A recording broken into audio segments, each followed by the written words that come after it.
Well, welcome to TN Talk Virtual Edition. My name is Leslie Thompson. I am Director of Adult Programs here at the Sid Richardson Museum.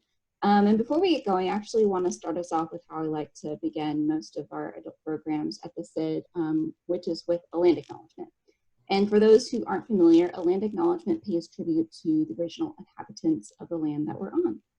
So we, the Sid Richardson Museum, respectfully acknowledge all Native American peoples who have lived on this land since time immemorial. And the Sid would especially like to acknowledge and pay respect to the Wichita and affiliated tribes upon whose historical homeland our museum is located. So today, in addition to members from the museum staff, we have a special guest with us. So I'm going to quickly go around our virtual roundtable here and introduce everyone according to my screen. So above me, I've got Shelley Orr, who is Director of School and Family Programs. Below me, I've got Renee Green, who's our admin assistant at the museum. Then I've got Betsy Thomas, who's Director of Education Resources. Then we've got Scott Winterode, who is our Director of the Sid Richardson Museum. Then we've got Briley Rasmussen, who's our special guest today. And she is dialing in all the way from UT Austin, where she is Assistant Professor of Art Education. And then you can't see on my screen because I can't fit everyone, but we also have Janie Cumming with us, who's our guest services manager, and she'll be chiming in here in our conversation a little bit. But I quickly just want to review for anyone who's not familiar with our Teen Talk program, to share that this program, I like to think of it as an opportunity to slow down the art creating process. It's really kind of like a visual deep dive looking into one work of art with a group of people through a shared conversation of observations. So often when one visits an art museum, you spend maybe on average 10 to 12 seconds with one work of art, and that's just not a lot of time to take in everything that a painting has to offer. Normally our program allots for 30 minutes, but for the sake of our virtual experience today, we're going to keep it down to 10 minutes. And I have on the screen with us a digital reproduction of the painting that we're going to be looking at today. This is a painting from our collection at the Sid.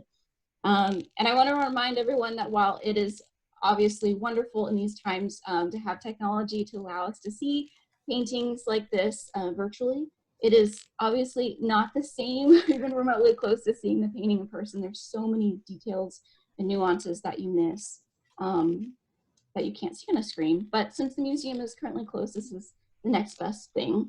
But I encourage you, when you do have an opportunity to go visit art museums, go look at art in person. It's great. But with that being said, let's take a look at this painting together. I'm going to refrain from sharing the artist title and date until the end of our conversation, just so as to not influence our looking. I'm going to go ahead and set a timer. So yeah, let's go ahead and look at this painting. As you're looking, go ahead and share something that you notice.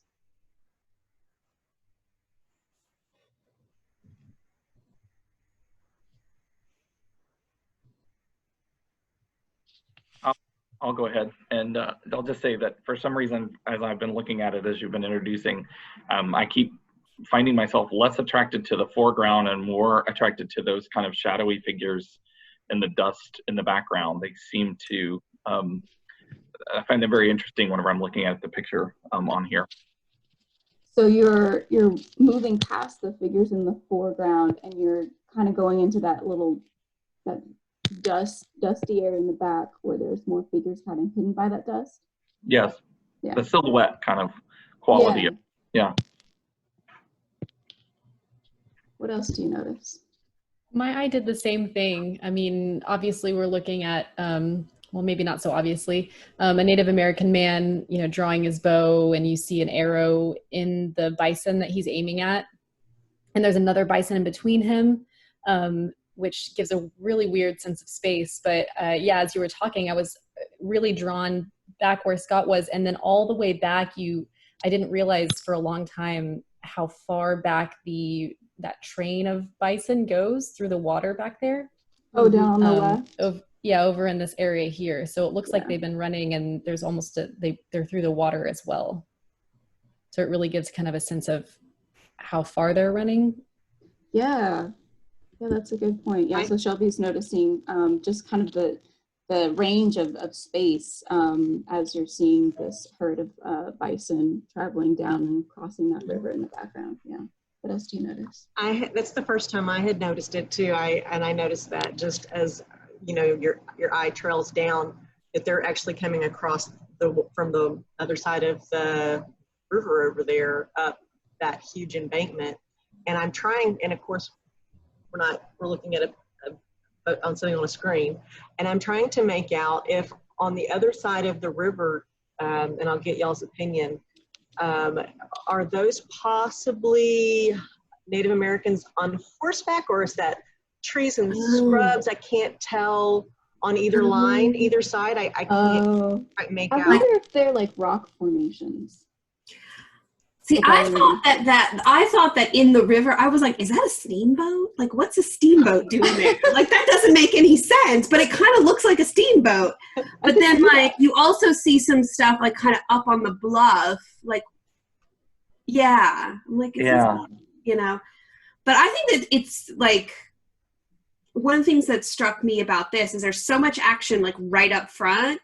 But I'm actually, like, all of you, like, I was actually, like really drawn to the expanse of space. So you have this like density of stuff right up front and all this action, but like you all the way out to these like snow-capped mountains like in the back, and like it's just like this wide open like plains, which also in our era of like quarantining, I was like, wow. Space. I remember outside like that's right. Yeah. It's so easy to get caught up in the action of the scene in the foreground, but as we've all kind of been looking a little bit longer at this painting, our eye is drawn towards the back. And I'm glad you pointed out those snow-capped mountains, because I guess I never made it that far before. Yeah. And I never noticed those. Well, it's interesting because there's this weird kind of disconnect between what's happening in the foreground and that distant space. I don't kind of understand the spatial relationship of this hill that we're on, and then I read it as if the bison are going down that hill and off to the river, and so there's almost like a path that's more natural over there. But where we are in the foreground leads me to believe that this bison is about to just go straight over the edge of somewhere and go down, tumbling down. Right. So it's this odd kind of mixture where the artist is really playing that near and far, and the balance is not quite right. It feels off a little bit. Yeah, I think that's why we're pushing to the back, Yeah. Yeah. And you're right. I did notice that the bison are facing this way, so they're going toward the river, because it's a big confusing situation anyway. Yeah, it's always kind of thrown me off. I mean, the horse is probably white to get our attention, but the direction that the horse is facing, the direction the man is facing, the different directions that the bison are facing, I'm sure it would be a chaotic experience. It's just always kind of thrown me off a little. There's something kind of disjointed about it. Mm-hmm. Right. And maybe it is that they have sort of, I don't know, I'm looking for a better word, but I'm going to say like weeded them out, like they have sort of he's between them, he's kind of separated them off because they're the targets, and instead of keeping them with the group, they've either done that on their own. Obviously, I've never participated in a buffalo hunt, so either that is something that they tried to do purposefully, or that is something that they're doing on their own. So that's interesting. Another thing I was going to say, I know we haven't said who this painting is by, but I am drawn to I don't know if that's a paint, the horse.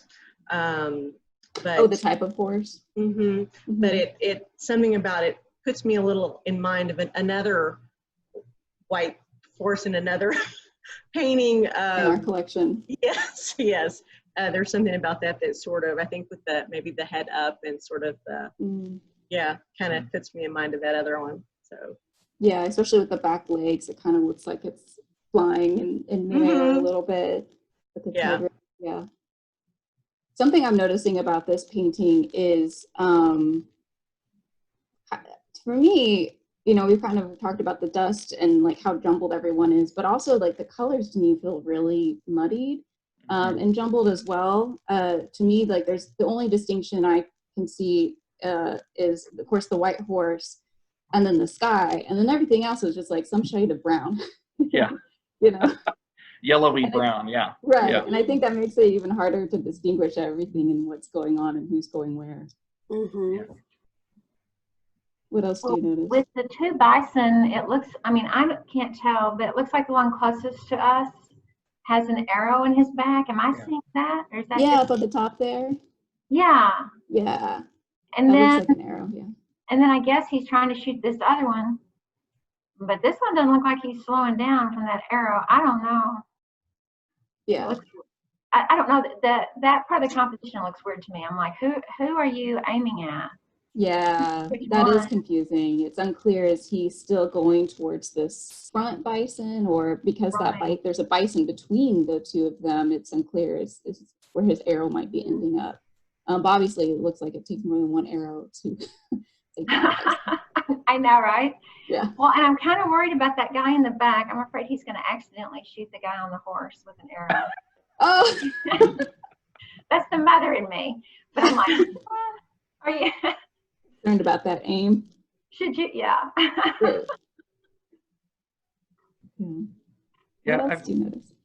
I keep going back to and wondering if it's just like an issue with the paint in that area that Briley was talking about that looks like a steamboat, because I thought that too at first.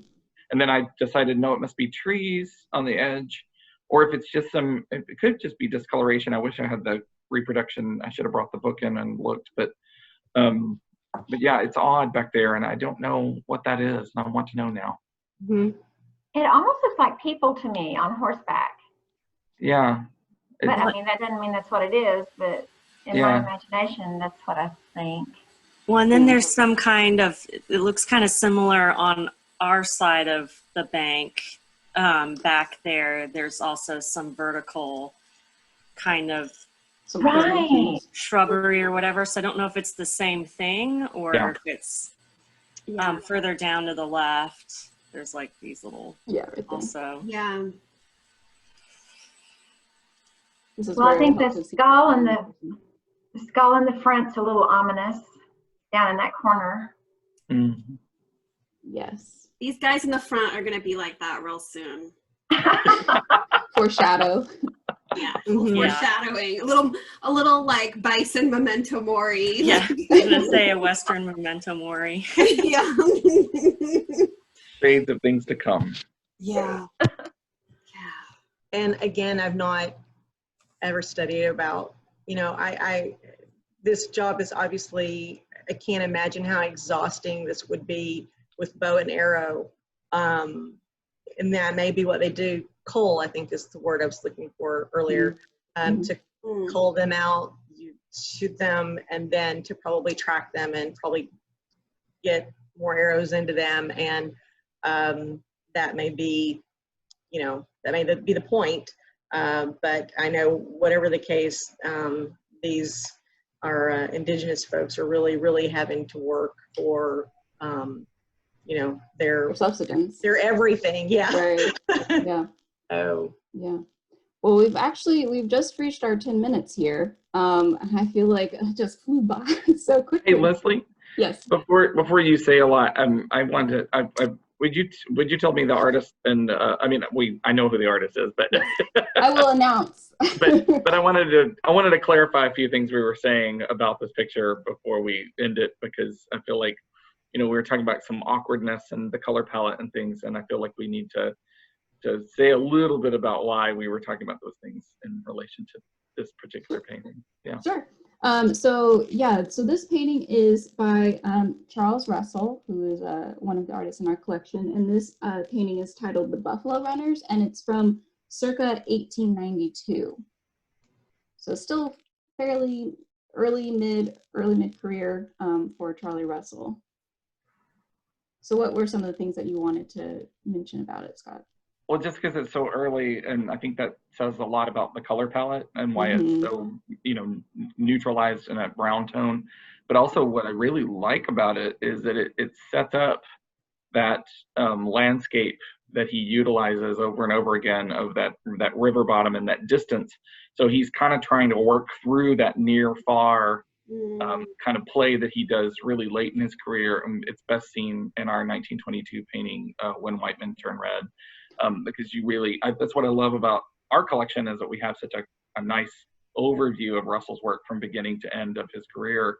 And you really get to see how he retreats and returns to themes and really develops and grows as an artist over time. Right, you can kind of see, you can follow his progression as an artist. And also noting the date, how early it is, that skull down there in the bottom left, you can barely make out his signature, but that skull eventually becomes more stylized and becomes a part of his signature. It's like almost a brand for him. And that's another thing that's really great with our collection, is you can kind of see the development of that concept for him, where his early works will have that skull, like a realistically painted skull that will then eventually transform into a flattened, stylized skull that becomes part of, I mean, you see that skull and you think Russell. So Renee, what horse does that white horse remind you of? I've been trying to... Indian hunting buffalo. Okay. Yeah. Which is another early painting as well from Russell. Yeah, I refer to it as in Indian hunting buffalo. It always reminded me, from the moment that I started working at the museum, of a Pegasus, sort of just like ready to, the only thing that is missing is like the wings Pegasus. And this one sort of this horse puts me in mind of that one. And interesting, the name for this one is, you said the Buffalo Runners? Yes. Yeah, which obviously are we have a Remington, Buffalo Hunters, Bighorn Basin. And I guess I never put the two and two together with the titles. Buffalo Runners, I mean, that just to me implies how hard they're working. They're buffalo runners. I mean, you probably had to run them down and, wear them down. And I never really thought about that correlation before. So, yeah. Well, while this is the end of our conversation together here, we'd love to keep the conversation going for those who are watching. So if you have any observations or comments or questions that you have from looking at this painting, please feel free to share them in the comments below. We'd love to hear from you. But otherwise, thank you everyone for joining us for Tea and Talk today. This was a great conversation. Thank you. Have a good rest of your week. Thanks. Bye.